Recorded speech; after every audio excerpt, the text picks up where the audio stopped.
Welcome back mga kasangbahay! Ngayong araw ay pag-uusapan natin ang tungkol sa cervical cancer. At para po sa mas malawak at mas maintindihan pa natin ng maayos ang tungkol sa cervical cancer, we have invited an esteemed obstetrics and gynecologic oncologist that will bring a wealth of knowledge and experience in her field. Without further ado, let's extend a warm welcome to Dr. Bernadette Yap Abella, an OBGYN oncologist from Makati Medical Center. Good morning, Doc Berna, and welcome to Doctors on TV. Good morning, Doc Sara. Hello. Hi, and you might want to greet our mga kasangbahay muna po. Ayan. Hi, good morning mga kasambahay. Nice to join you in your morning show.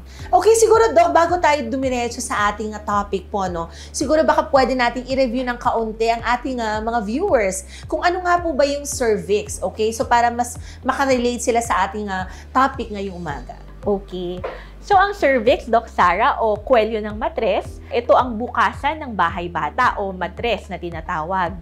So pag nanganganak ang babae, ito ang pag naririnig nyo, fully dilated na o bukas na, dun dumadaan ang ulo ng bata palabas ng katawan ng nanay. I see. Okay, and alam din natin, no, sa magka-partner, ito rin ang tinatamaan tuwing sexual activity. Yes, ang bahina o vagina hanggang cervix o kwelyo ng matres. Yun ang tinatamaan. Okay, yes. And kapag sinabi natin na cervical cancer, okay, so cancer ito dito sa cervix, ano po exactly itong condition na ito? Okay, so ang cervical cancer ay cancer o pangit na bukol sa kwelyo ng matres. Simple as that, ganun lang po siya. Pangit na bukol galing sa kwelyo ng matres o cervix. Okay, and ang babae po, pag na-diagnose ng cervical cancer, so ano nangyayari sa katawan niya? I mean, how does the body get affected by kahit dun lang sa area ang pinaka affected po ng cancer o ng bukol? Okay, Doc Sara, magandang katanungan, no? Pag merong cervical cancer ang babae, syempre, makakaramdam siya ng spotting, bleeding, o pagtulo ng discharge na merong hindi magandang amoy. Pwedeng kumalat yung cancer na yan, since pangit na bukol yan, kumakalat yan. Yun yung nangyayari kapag nagkakaroon ng cancer ang babae, no? Kumakalat ang cancer, syempre, at meron siyang mga sintomas na nararamdaman. I see. And ano po ang main causes ng cervical cancer? Okay, ang number one na main cause ng cervical cancer ay HPV virus o ang pagiging persistently infected ng high-risk HPV o human papilloma virus. Yun ang number one cause, Doc Sara. And ano pa po yung ibang mga sanhi? Okay, and do we have like risk factors? Bakit ang ibang babae mas prone magkaroon ng cervical cancer over dun sa iba na hindi masyado? Oo. So, bukod dun sa HPV infection, of course, may mga practices o yung mga kadalasang ginagawa ng ibang babae kaya sila yung mas at risk sa cervical cancer o cancer ng kwelyo ng matres, no? Such as yung pakikipagtalik at a very early age, early coitarchy after magmenarche, meaning kapag nagreglang babae, within 2 years, makipag-contact na siya, this puts her at risk for cervical cancer. Again, Doc Sara, again, as I said, yung cervical cancer is sexually transmitted na virus, so HPV. So, the more ka maraming partner, the more ka din at risk for cervical cancer. At hindi lang to babae sa lalaki. No, pwede ring babae sa babae, any sexual activity. It puts the patient at risk for cervical cancer. So kanina na-mention niyo po, no, na parang ang isang pasyente, isang babae kapag nagkaroon ng vaginal spotting o kaya may mga discharges, no. So basically, isa yun sa mga nakikitang mga senyales. Ano pa po yung iba or may nararamdaman ba yung mga pasyente that usually nagbibigay ng idea na most likely cervical cancer itong pasyente na to? Oo. So kapag early stage cervical cancer, ito yung mga masakit kapag makipagtalik or pag nakikipagtalik, may spotting, meron din nararamdaman na bleeding, konting pakikipagtalik lang, ang lakas ng pagdudugo, o merong discharge na may hindi magandang amoy. Plus yung kapag naman tayo nasa late stage na o yung mas aggressive na parang higher stage, syempre masakit yung balakang, no? Tapos hirap umihi, nangangayayat, walang gana kumain. Yan yung mga senyales na pangit na bukol. I see. How about poor hygiene? I mean, kasi may mga nagtatanong din, ang poor hygiene ba parang pwede bang mag-cause ng cervical cancer? Okay. Ang poor hygiene, no, more or less it causes bacterial infection of the vagina. Meron ding discharge yun. So, pwedeng mapagkamalang cervical cancer kasi may hindi rin magandang amoy na discharge. Pero poor hygiene per se, hindi naman siya nakaka-cervical cancer. Again, ang important dito ay persistent infection ng HPV high-risk virus. I see. And can cervical cancer be hereditary? No, it cannot. So, hindi. Yes. Okay, so basically, secondary to an active HPV infection nga. Yes. Most ng mga cervical cancer, no, mga nasa 95% na napatunayan na it is caused by HPV o human papilloma virus. Okay, and once the patient has been diagnosed with cervical cancer, I mean, how does she get affected? I mean, yung daily life niya, kamusta, Doktor? Okay. So, kapag na-diagnose ang pasyente, ang babae ng cervical cancer, kailangan niyang magpagamot agad-agad. So, yung pagpapagamot na yon depende sa stage niya. Kapag medyo may kataasang stage o stage 2B pataas, yun yung araw-araw niyang kailangan mag-chemo radiation. Araw-araw yung radiation, ang chemo weekly. So, yun, baka lang mahirapan yung pasyente na araw-araw siyang napuntang hospital para mag-radiation. Siyempre, medyo may kamahalan, pero naman libre sa ibang institusyon.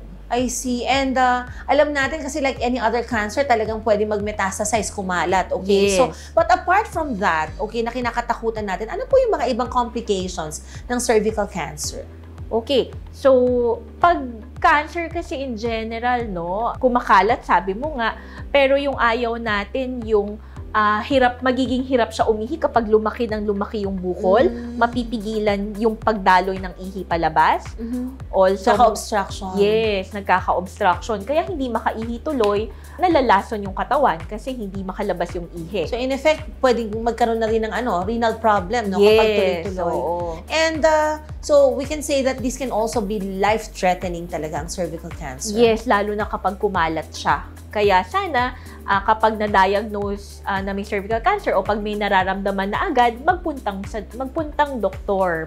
doktor. I see. And since you mentioned na this usually, okay, would be secondary to an HPV infection, okay? And so we can say also that this can be preventable. Yes. And ano po yung mga measures, okay, para at least alam ng ating mga kasangbahay, para makaiwas magkaroon ng cervical cancer? Okay. Number 1, no, sana pabakunahan, lalo na yung mga anak na babae ninyo, ages 9 to 14 years old, magpabakuna na ng anti-cervical cancer na vaccine. Pangalawa would be, of course, monogamy o isa lang sana yung partner.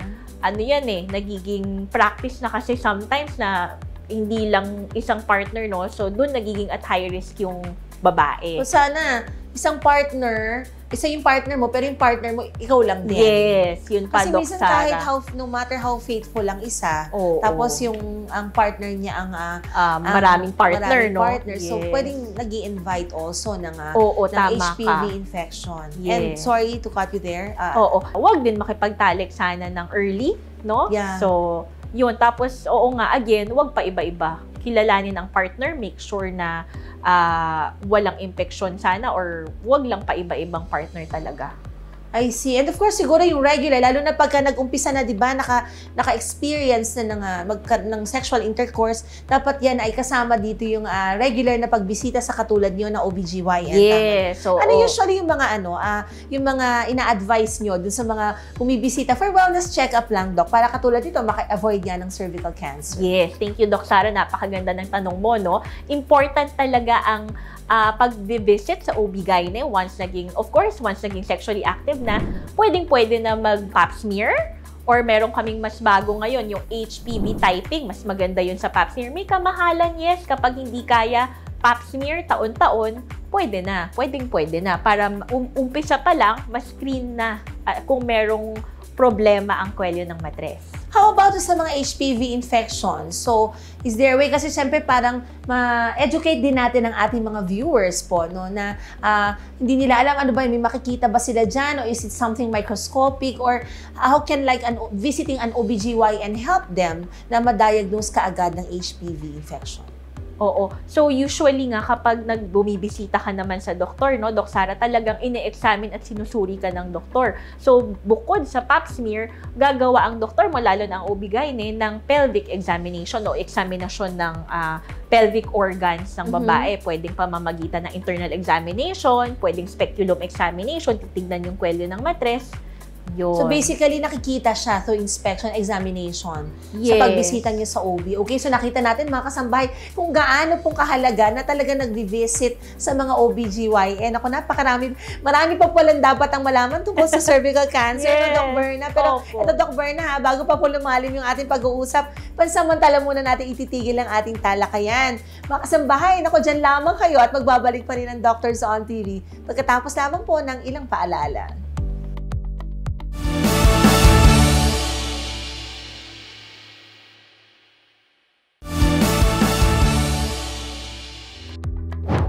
Nagbabalik po ang Doctors on TV. At para pa rin po sa pagpapatuloy ng ating talakayan, still here with us is Dr. Bernadette Yap Abella, an obstetrics and gynecologic oncologist from Makati Medical Center. Ay, at bago natin pagpatuloy ang ating pag-uusap, Doc Berna, mayroon po tayong pasyenteng lumapit sa ating programa upang makumpirma kung ang kanyang mga nararamdamang sintomas ay may kinalaman po ba sa ating topic ngayon na cervical cancer.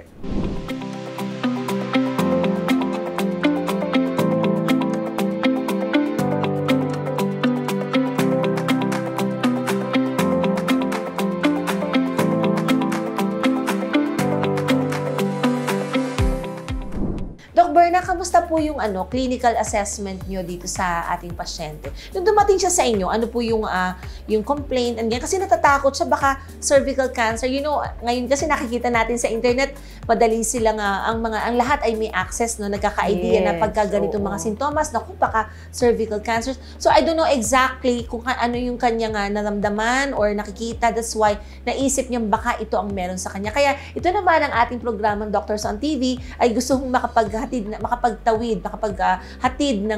ng tulong kung kaya inilink natin dito sa Makati Medical Center at nakita nyo nga ho siya. Yes. Kamusta siya, Doktora?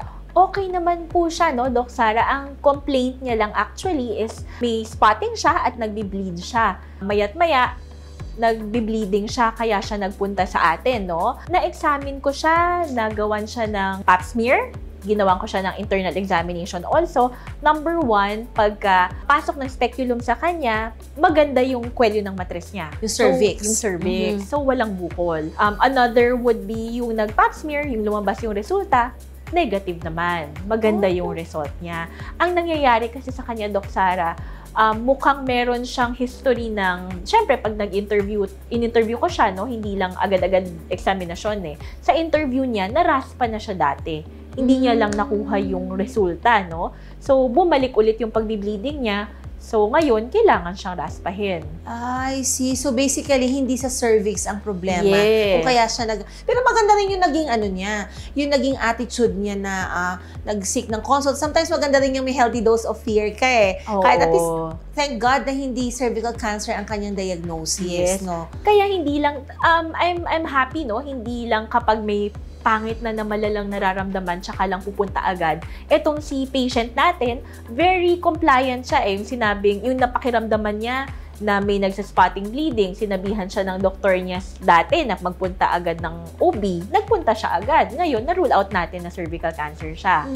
Pero hindi ibig sabihin nun tapos na. Yeah. Kailangan natin imbestigahan bakit nagdudugo at nagsaspotting siya, kailangan natin ng ibang treatment for her and ibang diagnostic for her. Okay, so with that, ano po yung naipayo nyo sa kanya? Ano po yung mga naging treatment plan nyo para sa kanya? Oo. So, para sa kanya, kailangan ko siyang raspahin para malaman kung ano yung nasa lining ng matres niya at yung nagkukos ng pagbi-bleed niya. Kasi risk factor-wise, wala naman siyang risk factor eh. Wala siyang lahi ng cancer. Hindi siya mataba, no? Hindi siya, kasi yung pagiging mataba, pwedeng mag-cause ng pangit na bukol or pagtubo ng lining ng matres na tuloy-tuloy. Ilang taon na siya, Doktora? 45 years old. So, she's 45. Yes. So, and siya ba ay nagkaanak na? Ano po ang kanyang... Yes, dalawa ang anak niya. Kung di ako nagkakamali, dalawa ang anak niya. Normal delivery. Hindi siya naoperahan dati. Isa lang ang naging partner niya, ang asawa niya. So, cervical cancer-wise, wala Ruled siya out ng na mga natin. risk factor. Normal yung pap smear niya, normal yung kwelyo ng matres niya. In internal examination ko siya, nag-pelvic examination sa kanya, maganda naman ang resulta. Yun nga lang yung sa loob ng matres, which is yung lining ng matres, yun yung mukhang may problema kasi in ultrasound siya, makapal yung lining ng matres. That is why kailangan ko siyang raspahin. I see. Okay. So, well, we're happy that she's cleared from cervical cancer and we still hope that ma-resolve na kung ano yung problema niya doon naman sa matres. Yes. Okay po. And of course, sa pinag-uusapan natin tungkol po sa cervical cancer. So, generally speaking, kapag naman we're dealing with cervical cancer case po, para ma-confirm yan, what test do you usually request for? Okay. So, syempre, number 1, ang una, para hindi mo pa naman sigurado kung ano yung meron ng pasyente. So, kapag tingin mo ng cervix, normal yung cervix, of course, kailangan mo mag-pap smear. Pero kunwari, pag speculum examination mo, meron ng bukol doon, kailangan biopsy. So, kukurot lang dun sa laman. Pag biopsy, papadala sa laboratory. After ilang araw, may resulta na tayo kung magsasabing cancer yon o hindi. I see. Okay, so basically biopsy. Yes, Yan ang magbibigay ng final diagnosis, ng confirmatory diagnosis natin. Okay. And how about like sa ultrasound may makikita ba? Kasi yung iba, 'di ba po, minsan nagpapa-request sila ng sarili nilang ultrasound, hindi naman nagpapa-silip sa check-up agad, check-up sa OB. So, I mean, ano yung benefit that one can get from an ultrasound? So, yun ba kaya magbigay ng hint na may cervical cancer din ang pasyente? Yes, Doc Sara, kaya, no? Kaya naintindihan ko yung pasyente na biglang nagpapa-ultrasound. Kasi pag nagpa-ultrasound ka, kita mo yung loob, no? Kita mo yung matres mo, yung kwelyo ng matres, kung meron bang bukol doon, hanggang saan yung bukol, kung kumakalat na siya, nakikita din sa ultrasound. But ultrasound is just one? Yes, just one.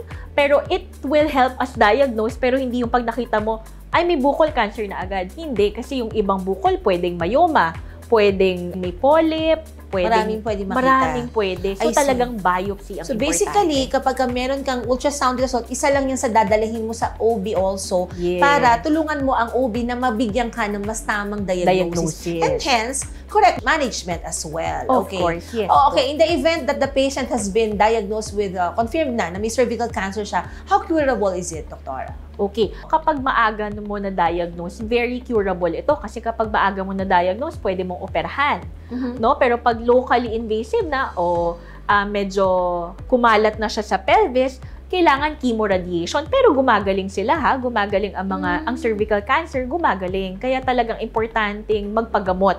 Kaagad. Kasi kapag naman, yun na yung sinasabi natin kapag yung sinabi mo kayo ng kumalat na sa iba-ibang bahagi ng katawan, yan yung mahirap gamutin. Yan na yung magki-chemotherapy sila na yung nakakatakutan nilang nakakalbo, nangangayayat, nangihina. So, yung surgery sa cervical cancer, kung nagkalat na sa lahat, so basically, depende pa yung kung magagawa pa because marami na rin affected. Yes. So, nag-oopera lang sa cervical cancer kapag maliit pa yung bukol. Kapag medyo lumaki na siya, chemoradiation na. Kapag kalat na, chemo na talaga lahat. Chemotherapy na ang kalaban natin. Kaya, dapat maliit pa lang, nag-uumpisa pa lang sana, magpakita na sa doktor para pwede pang operahan, kaya pang agapan. I see. And speaking of surgical management, Doktora, so can you give us an idea how you go about the surgical procedures? Parang sa cervix lang ba yan o yung mga karatig? Ano po yung,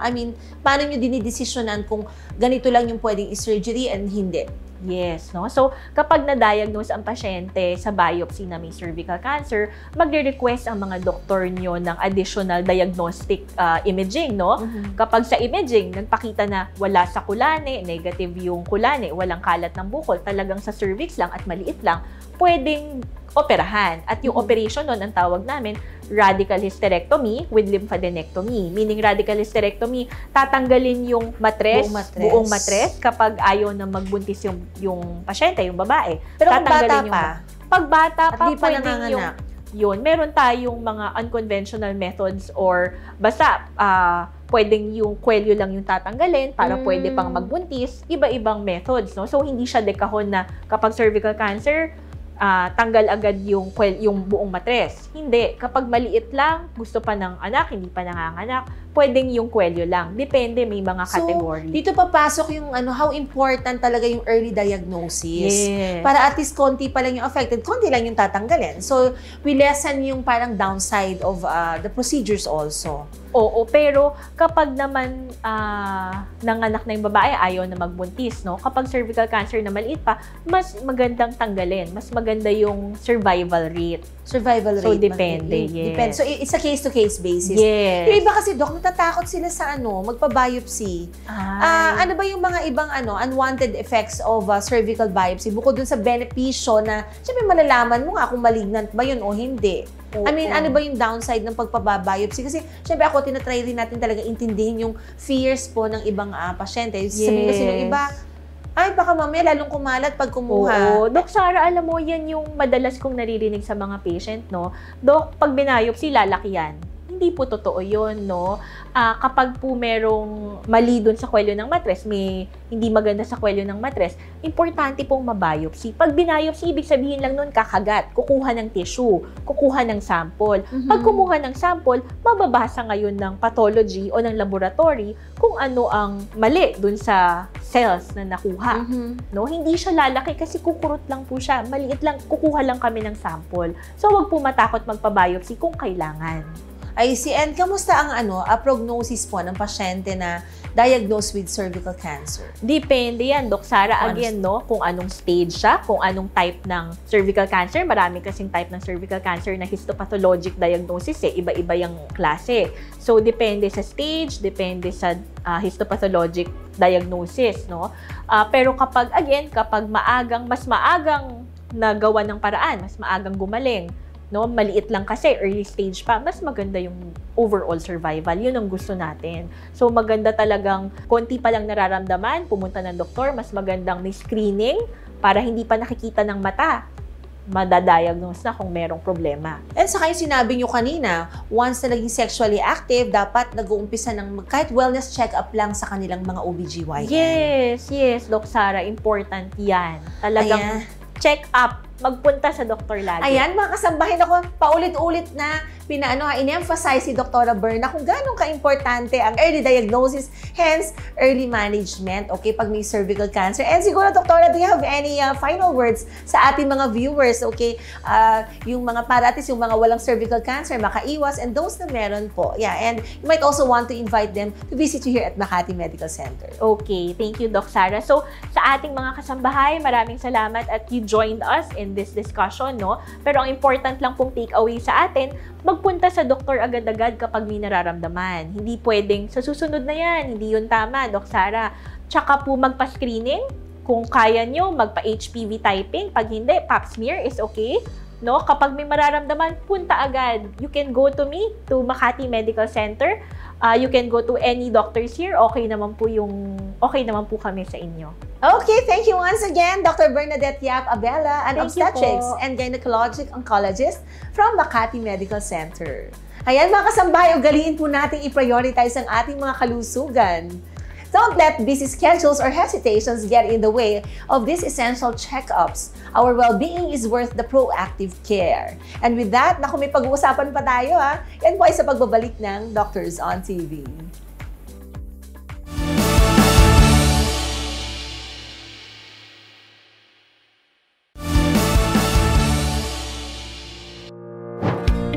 Nagbabalik po ang Doctors on TV. Naku mga kasambahay, bago po tayo pansamantalang magtapos, ilang tips pa ang aming ibabahagi sa inyo. Para sa mga kababaihan, makinig po tayong mabuti dahil malalaman natin sa topic na ito kung mayroon nga bang benepisyo ang vaginal steaming para po makaiwas sa cervical cancer. May katotohanan ba ito o wala? Sa halip na tayo ay mag-search pa sa internet at magkaroon ng mga misconceptions, mas maigi pong pakinggan natin ito sa expert. For the details, let's watch this.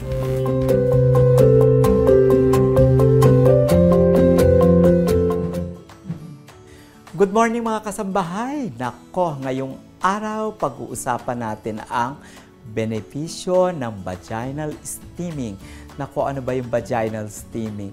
Ito ay isang lumang tradisyon para sa mga kababaihan na napakasimple lang naman na steaming pero napakaganda ng mga benepisyo na ibinibigay.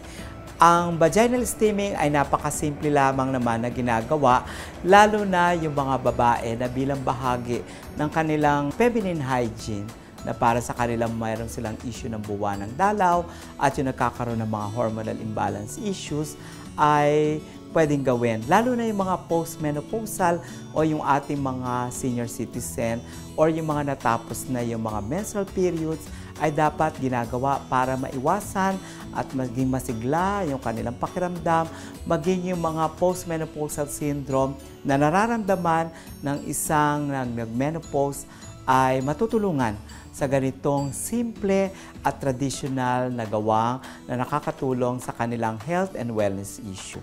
Ano ba ang benepisyo nito? Sa gabi-gabi o sa kayo ay masipag, or kung hindi naman kahit yung weekend na bahagi natin ng feminine hygiene, ay maraming benefits. Number 1, ito ay nakakapaglinis ng mga vaginal wall, at doon sa mga may menstruation, pwedeng nagre-regulate ng mga menstruation, at doon sa mga malimit na nagkakaroon ng mga komplikasyon, kagaya ng hernia or hemorrhoids, ay natutulungan.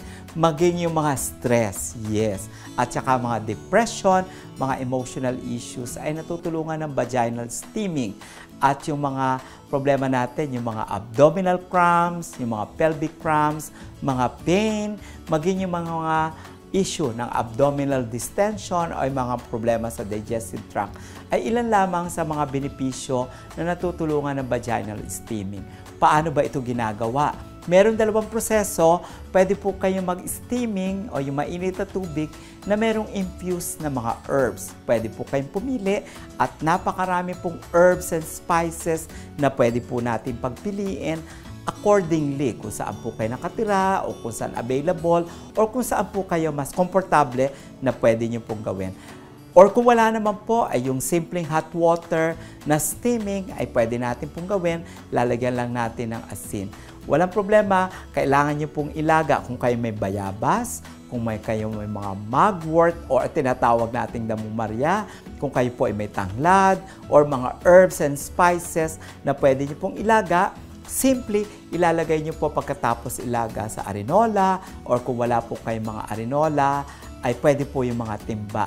Pagkatapos pong mailagay, pwede nyo pong diretsyong mauupuan yan, yung kaya nyo ng init ng 10 to 15 minutes. Pwede nyo pong gawin yan ng gabi-gabi kung kayo po ay regularly at masipag na pwedeng gawin na regimen. Kung hindi naman po, kahit Friday, Saturday, or weekend na vaginal steaming. Hindi natin kailangan na tayo po ay malimit na mag-detect ng kung ano-ano, lalo na kung kaya problema natin ay tungkol sa feminine hygiene. Ito ay napakasimpleng available, simpleng gagawin. Ang kailangan lang natin talaga ay sipag at tiyaga, pero napakalaking tulong, lalo na po yung may mga problema na malimit na nagkakaroon po ng urinary tract infection, maging yung po may mga vaginosis, cervicitis, at yung po mga pelvic cramps at mga pabalik-balik. At lalo na yung mga kabataan na ngayon ay mga may dysmenorrhea or yung pag-irregular ng kanilang mga menstruation, ay magandang matutulungan sa simple, hindi bago, pero kailangan natin gawin at mabilis makakatulong at magandang tulong sa mga kababaihan. Sana ay marami kayong natutunan sa ating talakayan, and for more natural tips, stay tuned dahil natural is beautiful only here at Naturally Yours.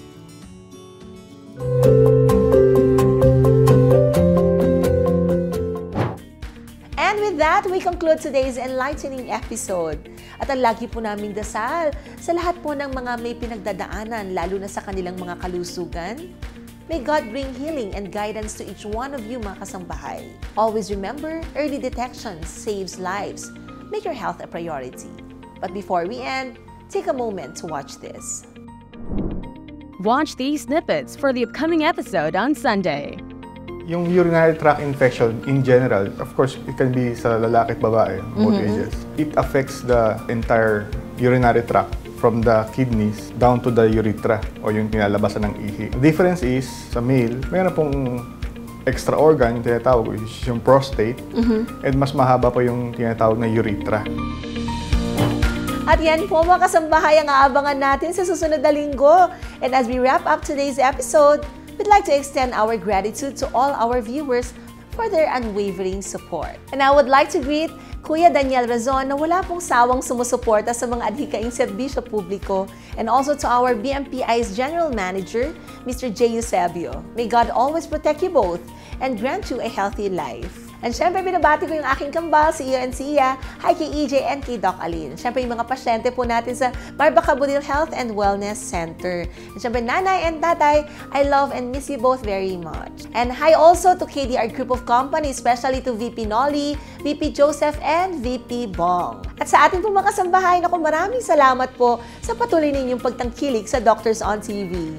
And please like and follow my Facebook page. Just type on Facebook search box, Dr. Sara Barbaca Budil. We hope you found this discussion informative, empowering, and inspiring.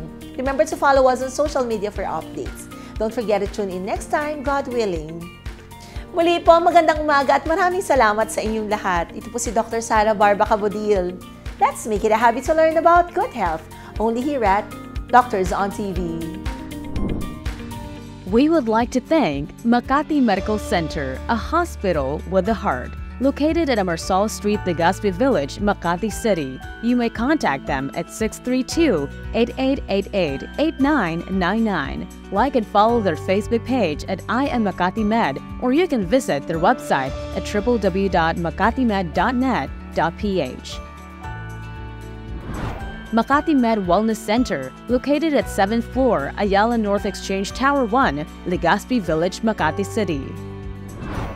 We would like to thank Adlaon Optical, located at ground floor Super 8 Warehouse Poblacion, Bariwag, Bulacan, 0922-878-5911, and second floor Aliw Complex, MacArthur Highway, Calvario, Meycauayan City, Bulacan, 0922-861-2095. Asian Breast Center is a premier healthcare facility dedicated to breast health and wellness. It specializes in breast cancer diagnostics, treatments, and disease management, offering state-of-the-art technologies in treatment guided by American standards and guidelines. Visit their Facebook page at facebook.com/Asian Breast Center PH. The Asian Breast Center is located at the 8th floor of Centuria Medical Makati, located in Kalayaan Avenue, corner Salamanca Street, Barangay Poblacion, Makati City. The center is open Monday to Friday from 9 a.m. to 4 p.m. except holidays. To get the best level of care, you can book an appointment by calling their mobile number at 0917-127-3278 or send inquiries through email ask.abc@asianbreastcenter.com. Breast cancer is curable and treatments are affordable when detected and diagnosed early.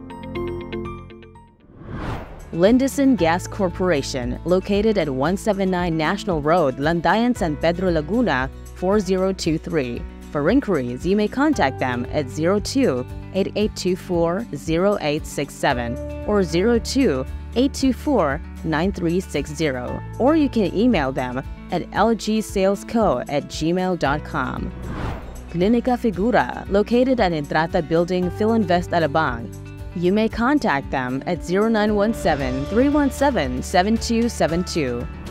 Barbaca Budil Health and Wellness Center, located at Unit 1531, Centuria Medical Makati, Century City, Makati. You may contact them at 0917-317-7272 for appointments and other inquiries about your health and wellness needs. Dr. Sara Barbaca Budil would like to express her gratitude to Medical Depot, healthy num-num food. Where we do.